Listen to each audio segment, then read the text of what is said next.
ایک بزرگ لاٹھی کے سہارے گلی سے گزر رہا تھا۔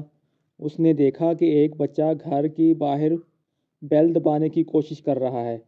بہت کوشش کے باوجود بچے کا ہاتھ ڈور بیل تک نہیں پہنچ پا رہا تھا۔ بابا جی آہستہ آہستہ اس بچے کے پاس گئے اور پوچھا، بیٹا کیا تمہیں کچھ مدد کی ضرورت ہے؟ بچے نے کہا، جی بابا جی۔ بابا جی نے بیل دبا دی اور پوچھا، اور کچھ؟ بچے نے چیختے ہوئے کہا، بھاگو۔ سورج کی گرمائش اور بیگم کی فرمائش، دونوں میں آزمائش اور صبر کی پیمائش ہے۔ گرمائش دماغ پر اور فرمائش جیب پر اثر کرتی ہے۔ ایک میں پسینہ نکلتا ہے اور دوسرے میں پیسہ۔ ایک میں جسم جلتا ہے تو دوسرے میں دل جلتا ہے۔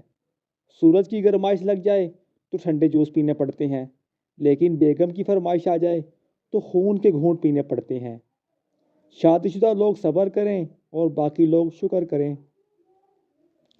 دنیا کا سب سے بڑا تہوار بیوی ہے، جو ہر دوسرے دن منانا پڑتا ہے۔ ایک عورت اپنے شوہر کی وجہ سے ٹھیک سے سو نہیں پاتی تھی۔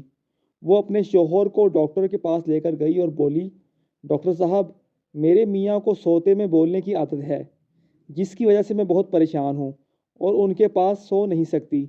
پلیز آپ بتائیں کہ میں کیا کروں؟ ڈاکٹر نے جواب دیا، محترمہ، آپ اپنے میاں کو جاگتے میں بولنے کا موقع دیجیے، امید ہے آپ کا مسئلہ حل ہو جائے گا۔